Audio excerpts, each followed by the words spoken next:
Bueno, paso Perdón, 2. perdón Marisa, perdón, se cortó mi compu porque se quedó sin batería. ¿Podés volver? Perdóname, perdón, mil disculpas. ¿Podés volver para atrás y así podemos grabar lo último? Gracias, disculpa, ¿eh? ¿Hasta dónde Una imagen o dos para atrás. Ahí estamos. está? Quedamos ahí, ¿no, Gustavo? Sí, creo que otra imagen más puede pasar, porque fue bronquiectasia que aparecía. No, no, Esto lo tiene. más adelante. Ahí estamos bien. Otra más también, porque esta parte se quedó grabada. Hasta Ah, ahí creo que bueno. con eso es suficiente. ¿Y esta? Sí, Sí, sí, sí. Bien. bien. Gracias, Ahí, disculpa. perfecto. Gracias, Bueno, Marito. pasamos entonces lo que es el paso 2, características de la cavidad. Como dijimos, lo primero que vamos a ver es la pared.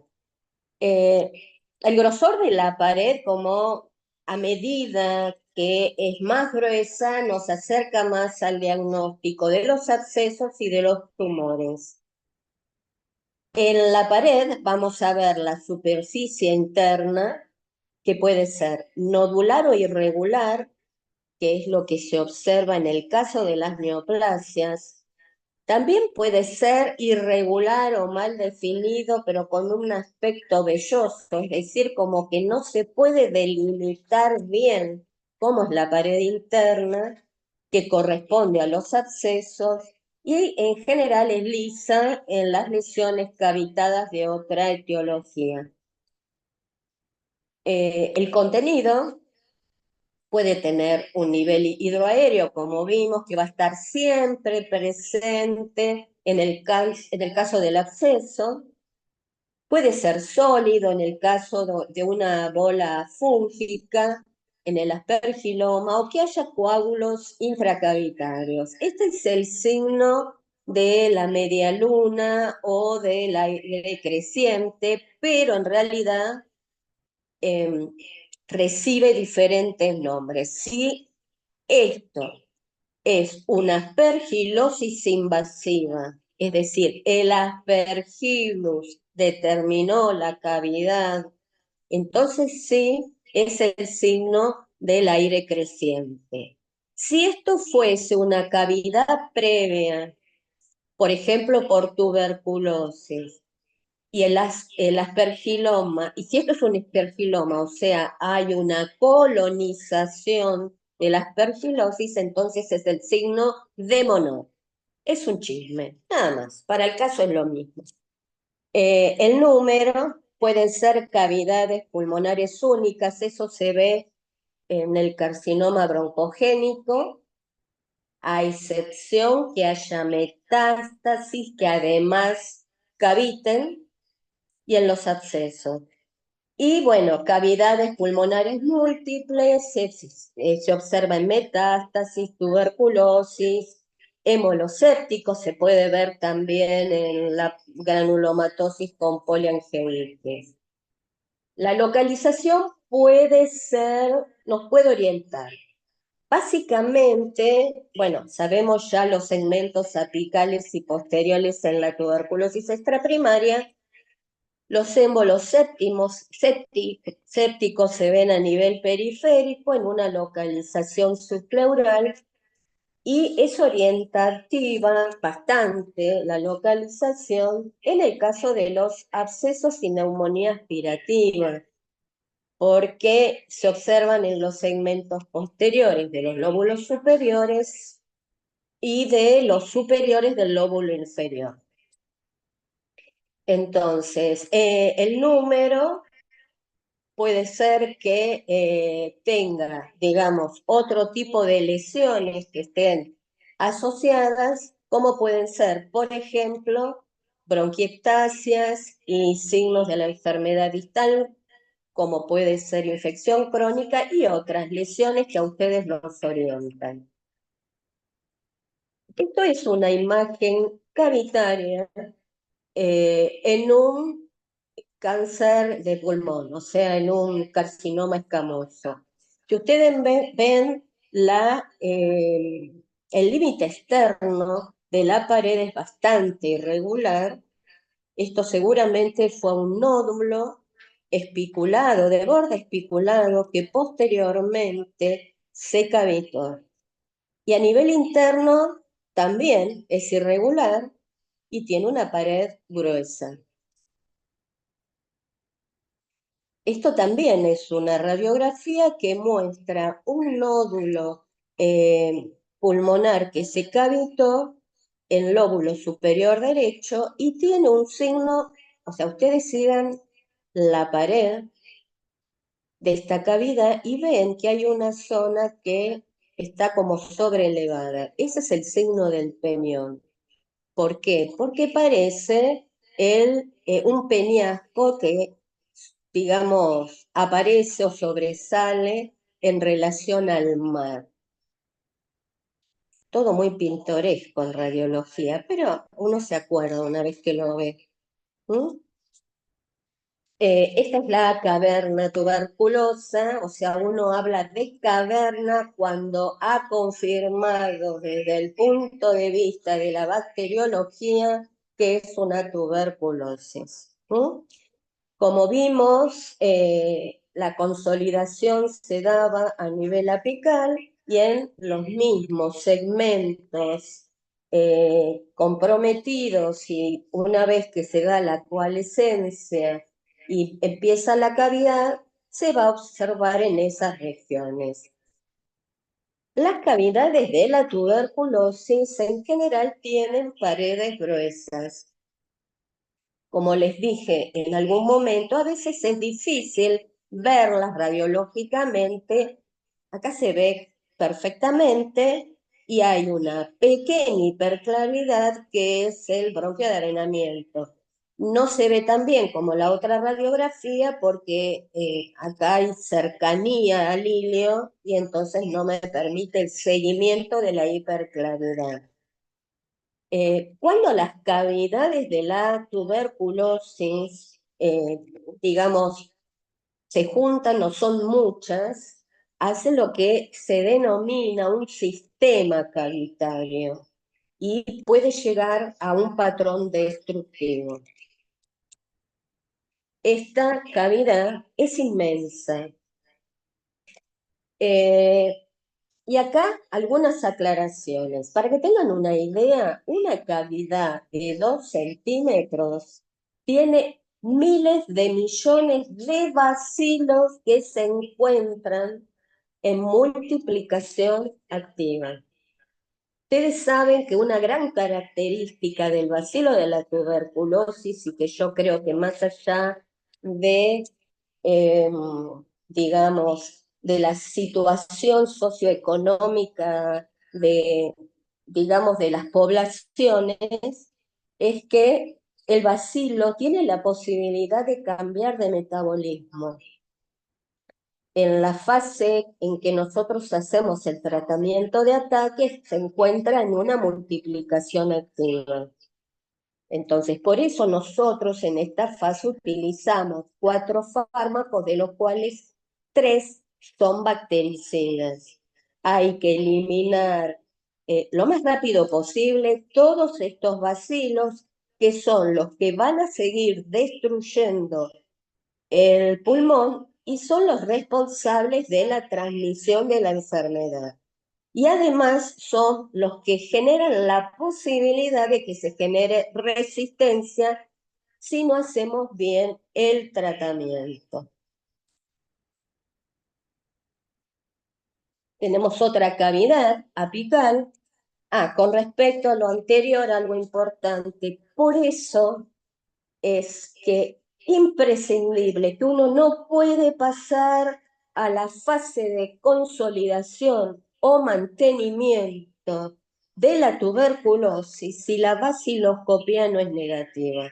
Hay gente que pasan los 2 meses y automáticamente pasan a la fase de consolidación. No, Antes de pasar hay que hacer una nueva radiografía para ver si el paciente está mejor y solicitar una vaciloscopía.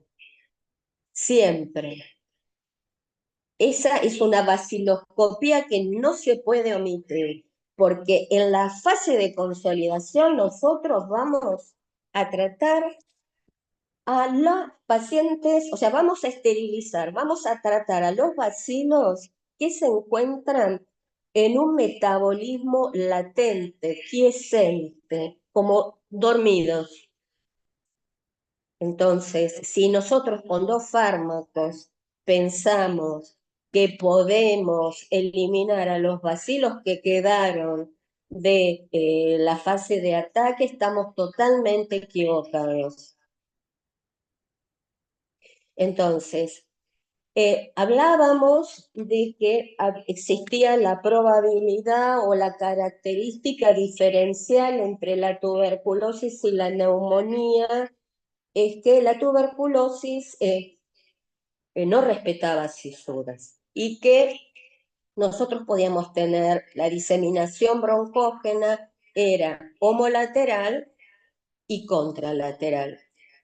A diferencia de una diseminación hematógena que, como lo hace por sangre, va a ser bilateral, simétrica y de vértice a base. Acá tenemos una inmensa cavidad, esta es la cisura menor, y vemos una opacidad de tipo alveolar con algunos nódulos por encima. O sea que se está generando la diseminación broncógena contralateral. Y dijimos también que existían formas atípicas de la tuberculosis, es decir, que la localización no es la esperada. Y acá tenemos una cavidad, la hiperclaridad, la pared, la hiperclaridad central tubular, que es el bronquio de avenamiento, y acá vemos un nivel. Y que estas formas atípicas que se daban entre el 5 a 10%, lo voy a repetir, se observan en pacientes inmunocomprometidos, en diabetes, en pacientes que conviven con el VIH, en embarazadas y en desnutrición. Esta es una paciente que estuvo internada en la sala, que además de estar desnutrida, presentó una hepatotoxicidad. Esperable si hay hipoalbuminemia, porque falla la posibilidad de unirse el fármaco a las proteínas y por lo tanto aumenta la concentración en sangre y facilita la hepatotoxicidad. Esto es un patrón cavitario importante, si bien ustedes lo ven y dicen, pero tiene absceso. No, es tuberculosis. Es una tuberculosis extensa que tiene un nivel líquido hidroaéreo porque está sobreinfectada. La micobacteriosis, que es otro diagnóstico diferencial, en realidad se pueden presentar como nódulos centrolobulillares, pueden dar bronquiectasias que se observan en el lóbulo medio y en língula, y puede dar nódulos cavitados. Acá se observa el signo del racimo de uvas, localizadas son las bronquiectasias quísticas en el lóbulo medio de las micobacteriosis. Bueno, ahora No, eso es porque es como una llamada al Zoom. Pero está silenciada, ¿no? Vimos cavidades de origen, digamos, neoplásicas, vimos la cavidad tuberculosa, ahora vamos al absceso. ¿Qué dijimos del absceso? Que eran paredes gruesas, el límite interno no era bien definido, y que eran únicas. Siempre frente a una radiografía o sea, el paciente está clínicamente afectado, va a estar con fiebre, con tos, expectoración, decaimiento, el laboratorio va a mostrar leucocitosis, desviación a la izquierda, aumento de la PCR, de la eritrosedimentación, de la procalcitonina, de todo. ¿Cuáles son los factores de riesgo? Y siempre tienen que averiguarlo o buscarlo en la semiología. Alcoholismo o consumo de sustancias, si el paciente viene de una anestesia general. La diabetes mellitus es muy frecuente que haga abscesos, enfermedad odontológica severa, accidente cerebrovascular, deterioro cognitivo o disminución del nivel de conciencia, por ejemplo, en convulsiones, que van a facilitar la aspiración, situaciones de inmunosupresión y otras enfermedades crónicas como la fibrosis quística. Absceso, miren que por ejemplo acá en la pared interna se nota con cierta irregularidad, pero no se ve el signo del peñón. Y en esta, por ejemplo, se ve el límite interno. Si ustedes me dicen, por ejemplo, a nivel superior, no puedo delimitarlo. Los émbolos sépticos en general son nódulos densos que posteriormente se van a cavitar con una característica que siempre son periféricos, o sea, subpleural. Así que si ustedes ven un paciente clínicamente comprometido, síndrome febril prolongado y la radiografía ve esto, bueno, empiecen a buscar un foco séptico. Y la granulomatosis con poliangiitis. Esta es una paciente que nosotros tuvimos internada en la sala. La paciente tenía un síndrome de Villaret, que es el compromiso de los pares craneanos 8, 9, 10, 11, con, bueno, afección. Ella tenía una disfagia importante, aparte de disfonía y demás. Cuando se diagnostica por una vaciloscopía realizada en una clínica, una vaciloscopía positiva, la ingresan a la sala porque el tratamiento era un desafío. Ella no podía tomar el tratamiento en forma de comprimidos. O sea que hay que instaurarle toda la medicación en forma endovenosa, que no es la misma que la medicación original. O sea, uno tiene de pronto la rifampicina, tiene la streptomicina, tiene la levofloxacina, y bueno, podíamos lograr que tomara pisadita la isoniazida. ¿Qué pasó? Bueno, ella realizaba el tratamiento y todo igual, no cambiaba su radiografía, no cambiaba absolutamente nada. Claro, nosotros nos empezamos a preocupar porque como teníamos nada más que la vaciloscopía y hasta en ese momento no era una paciente inmunosuprimida, no le habían hecho un cultivo y no le habían hecho tampoco una prueba molecular rápida. Así todo nos comunicamos con la clínica, insistimos y demás, y no hubo forma.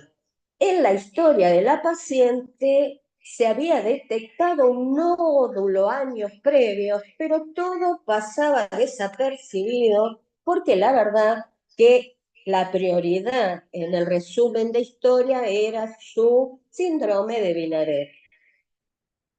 Claro, empezamos a pensar que quizás esto no era una tuberculosis, porque con esta cavidad la vaciloscopía nuestra debía ser positiva, porque en realidad cuando ella ingresa, ingresa sin tratamiento. ¿Por qué a ellos les daba positivo y a nosotros no? Le pedimos 2, no hubo forma. Bueno, la paciente empieza, o sea, pensamos en los diagnósticos diferenciales, hicimos una tomografía de senos paranasales y había compromiso de los senos paranasales. Y bueno, lo que temíamos ocurrió. Hizo la insuficiencia renal en la sala. Gracias a la inmunóloga del hospital la pudimos comunicar con otro hospital y bueno, recibió tratamiento con biológicos y la paciente en este momento está bien. Pero, o sea, uno tiene que ver la evaluación, la evolución del paciente, no quedarse con que tiene una cavidad y seguramente es tuberculosis. Ni siquiera quedarse con que es una cavidad, tiene una baciloscopía positiva y es tuberculosis. Nosotros pensamos inicialmente, si no responde y puede ser resistente, pero qué raro, porque nosotros la baciloscopía de ingreso fue negativa. Entonces, todos esos elementos, digamos que desorientan. Les dije que la granulomatosis con poliangiitis es una enfermedad pintoresca. ¿Por qué? Porque puede dar absolutamente todo lo que a ustedes se les ocurre. Puede dar nódulos que se cavitan. El patrón alveolar, recuerden que yo hoy se lo mostré como diagnóstico diferencial. Pueden presentar nódulos de tipo centrolobulillares. Puede presentar masas que se cavitan. Y miren también la apariencia, con un centro un poco, con un borde espiculado, o sea que a veces lleva al diagnóstico diferencial con un tumor. Vamos al tromboembolismo pulmonar. Esta es una angiotomografía de tórax con protocolo para TEP. Esta es la arteria pulmonar izquierda, esta es la derecha con el contraste y como ven tenemos un defecto del llenado del contraste porque acá tenemos el trombo. Y esta es la imagen típica de cuando se produce, que no siempre está presente la joroba de Hampton porque es la necrosis, que se define como una imagen triangular, es una imagen opaca. Triangular, o sea, su parte más ancha se apoya sobre la pared del tórax, tiene forma triangular y el vértice se dirige hacia el ilio y que puede estar cavitado. Obviamente hay toda una clínica que a ustedes los lleva a la sospecha, para eso tienen las escalas de predicción clínica o pretest de Wells, por ejemplo, y a partir de ahí ustedes van a seguir estudiándolo. Esta es la diseminación broncógena. Estos son nódulos alveolares, no es una diseminación hematógena.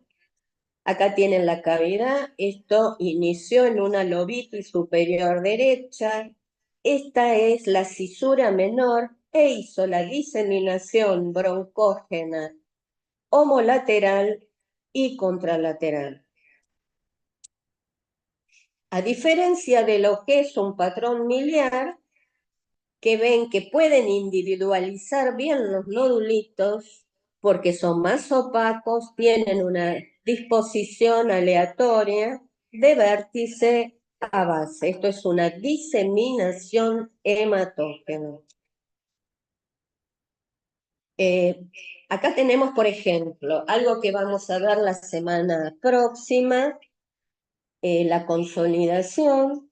Tenemos los nódulos centrolobulillares, tenemos el patrón en árbol en brote, miren cómo se ve a nivel periférico. Y tenemos en esta zona consolidación con cavidad. Vemos 3 lesiones diferentes.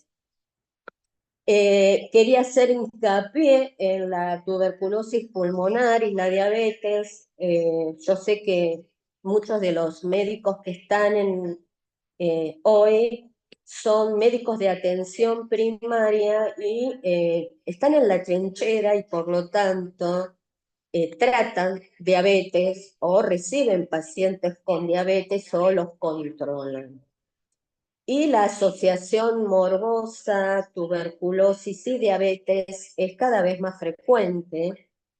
Y no se olviden que la diabetes aumenta la posibilidad de evolucionar de infección a enfermedad 3 veces, especialmente en aquellos con mal control de la glucemia. Yo les diría, en este momento, en la sala, 1/3 de los pacientes son pacientes diabéticos, otro tercio son pacientes con efectos adversos que requieren internación y el otro tercio son pacientes con formas graves de tuberculosis que pueden ser insuficiencia respiratoria si hay un patrón destructivo importante o formas diseminadas. Cuando uno dice especialmente en aquellos con mal control de la glucemia, nos referimos a pacientes que ingresan con glucemia de 400 o que tienen una hemoglobina glicosilada de 12. Entonces, obviamente, uno tiene que tratar las 2 entidades simultáneamente, porque si yo no controlo la diabetes, la tuberculosis, independientemente del tratamiento, no va a mejorar. Y si yo no trato la tuberculosis, de ninguna manera voy a compensar la diabetes. Entonces, también recordar que aumenta el riesgo de mala respuesta al tratamiento y eso genera un retraso en la conversión bacteriológica. Y yo me detengo acá.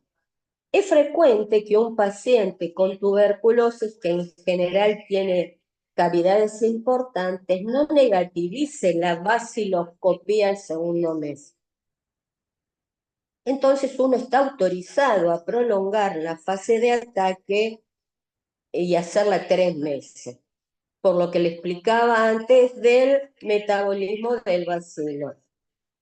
Tiene altas tasas de recaídas. Acá también me detengo, porque yo de pronto hice el tratamiento en una paciente, mientras estaba internada, logré que estuviese estable la glucemia, se retira de pronto con insulina de alta, la va a ver un especialista, pero de pronto tiene retraso en conseguir los turnos. Cuando llega, el médico no estaba y la citan para dentro de 2 meses y la paciente se encuentra con controles irregulares de la glucemia. Entonces, yo pude haber hecho, la paciente pudo haber hecho muy bien el tratamiento de la tuberculosis, haber cumplido el tiempo estipulado de tratamiento, pero si durante el tratamiento ella no controló la diabetes, en 5 minutos va a recaer. Entonces, a veces uno tiene que asegurarse y prolongar un poquitito más el tratamiento, pero saber que los últimos meses su glucemia estaba estable para evitar las recaídas y recordar que hay altas tasas de mortalidad. Acá tenemos una paciente. En realidad es una tuberculosis drogoresistente en una paciente diabética que yo vi hace bastantes años. con un compromiso apical. Acá vemos el ejemplo típico, acá está la cisura y sin embargo la lesión se extiende por debajo de la cisura.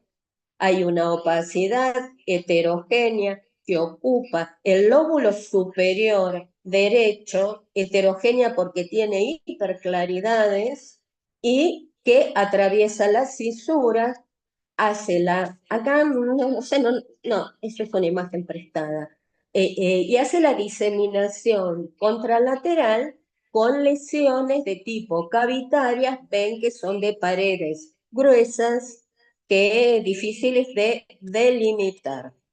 Esta paciente tuvo extensión del tratamiento porque el tratamiento que recibió fue para una tuberculosis sensible cuando los contactos, su hermana y su madre, habían realizado un tratamiento, tenían tuberculosis drogoresistente. Por lo cual, bueno, ahora en la época del CIGEOS y del CISA, esas cosas no pueden pasar. Uno se entera qué tratamiento está recibiendo cada contacto, cada paciente. Bueno, otro ejemplo de tuberculosis pulmonar y diabetes, otro concepto que me gustaría dejar en claro, uno se imagina que la diabetes, el hecho de tener una diabetes, va a realizar formas extrapulmonares de tuberculosis y en realidad no es así, para nada. Lo que sí, eh, las lesiones que tiene a nivel pulmonar son generalmente cavitarias, son importantes. Muchos de los pacientes con diabetes ingresan por hemoptisis y tardan mucho, pero mucho en reducir la pared de la cavidad, muchísimo.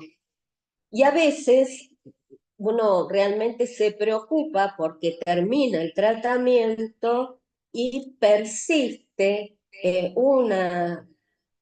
digamos, una pared opaca un poquitito gruesa, con lo cual queda preocupado. En esta zona vemos el compromiso consolidativo, vemos el árbol en brote y otra cosa que se puede observar en la tuberculosis son imágenes nodulares y no significa que tenga un tumor, es la forma de presentación de la propia tuberculosis pulmonar que se asocia a la diabetes. Bueno, ya está. No sé si quieren alguna pregunta.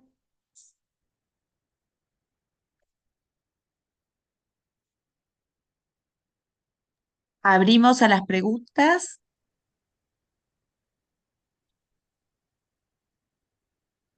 Queda el micrófono abierto. Muchísimas gracias, Marisa, por tu excelente presentación. Bueno, esperamos a ver si los compañeros quieren hacer consultas.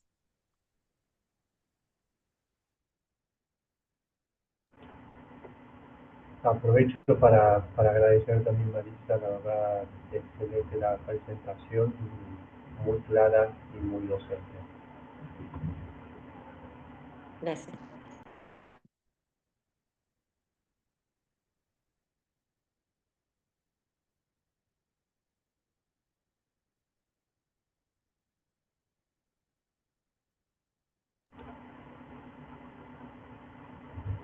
Si quieren dejarlas Aprovechemos. escritas y después yo les paso el mail y me las hacen en forma privada o las dejamos para la última parte del viernes próximo y las piensan mejor o se fijan cuando van estudiando qué es lo que les genera dudas.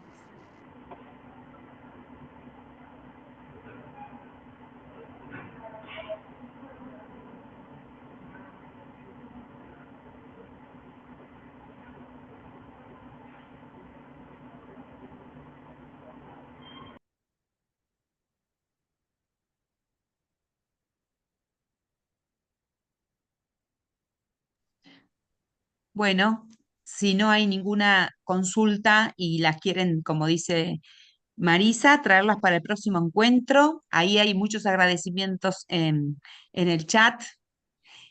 Así que bueno, si no nos estamos encontrando la clase que viene. ¿Están recibiendo las clases 1, 2? ¿Las recibieron? ¿Alguno tuvo alguna dificultad? Ahora, cuando Marisa ya nos mande la clase, vamos a mandar la clase grabada que va a tener dos partes, porque tuvimos que cortar en una. Hola, Va a tener hola, parte 1, 2, ya, la hola. bibliografía y además la bibliografía, el PPT, o sea, la presentación de hoy y la grabación de la clase. ¿Alguien? Ay, William, dime tú. Buenos días. Buenos días, no te Buenos días. vemos, pero ahí. A la expositora. El tema para el abordaje diagnóstico de los pacientes inmunocomprometidos, en este caso por diabetes, ¿qué utilidad tiene la prueba LAN en orina frente a los escenarios que uno no puede tomar muestra respiratoria? Bueno, en realidad la muestra no está diseñada para la diabetes, o sea que todavía se está intentando ampliarla para otros tipos de pacientes, pero no está, digamos, no hay estudios que certifiquen que tenga una buena sensibilidad o especificidad, pero se está estudiando. Por ahora, la Organización Mundial de la Salud sigue indicándola únicamente en el paciente que convive con VIH. Sí, yo quería compartir mi experiencia. Nosotros la seguimos usando, obviamente, para pacientes inmunocomprometidos por inmunidad celular, como el paciente VIH, con CD4 menores de 12, como lo dice obviamente el reglamento de la OPS. Pero a veces nos encontramos con estos escenarios de pacientes diabéticos mal controlados, en que no se puede hacer una muestra por esputo, salvo que deteriore su función respiratoria y lo tengamos que intubar y podamos hacer un aspirado traqueal. Pero a veces no llegamos a eso. Entonces, aquí la situación que a veces yo mismo me pongo como interrogante es que qué utilidad tengo yo para pedir la prueba de LAN, ya que también tengo que justificarla para laboratorio y por los recursos limitados, obviamente, de cada hospital que cada uno tiene donde trabaja. Totalmente de acuerdo con vos. Yo trabajo en internación y todos los días enfrento esta situación.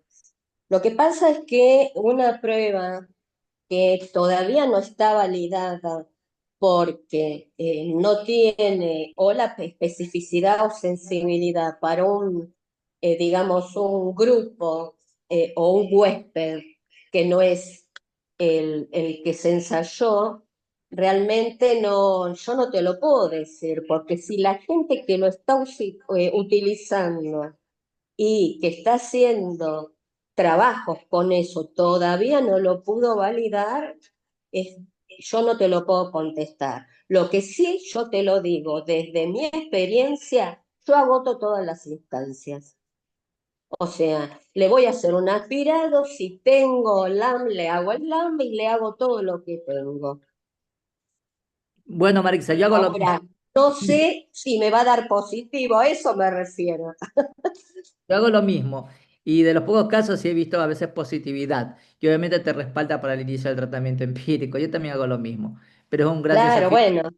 Compartir tu O sea, opinión una porque cosa es de pronto lo, lo ideal y otro lo real. Nosotros vivimos en la realidad y lamentablemente esperamos mucho de algunos métodos y esos métodos no responden en la medida que nosotros esperamos.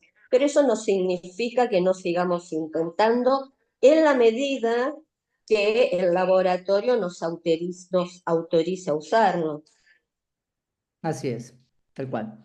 Bueno, muchas gracias. Esa era la inquietud que No, quería por favor. de mi parte. Sí. ¿De dónde sos, William, vos? Así te reconocemos. Yo soy de Ecuador, viví 19 años en Argentina, hice mis dos residencias allá, tanto de terapia intensiva como infectología en el Hospital Argerich. ¿Y de dónde Así estás que hablando ahora? Desde Ecuador, Ah, Guayaquil. propiamente. Es internacional este curso, pero qué maravilla. Ah, ¿qué tal, Gracias por recibirme. Bueno, William, me vas a tener que invitar a conocer tu país porque vos ya conociste Argentina. Basta. Mm. Situaciones de la vida me trajeron porque me iba a quedar viviendo allá. Entonces otros motivos me trajeron. Tuve 19 Ah, años. bueno. Y por estar Un invitados. montón. Bueno, Pues, Bueno. Bueno, ¿hay alguna otra consulta, pregunta, duda, inquietud que podamos comentarle a la doctora Marisa?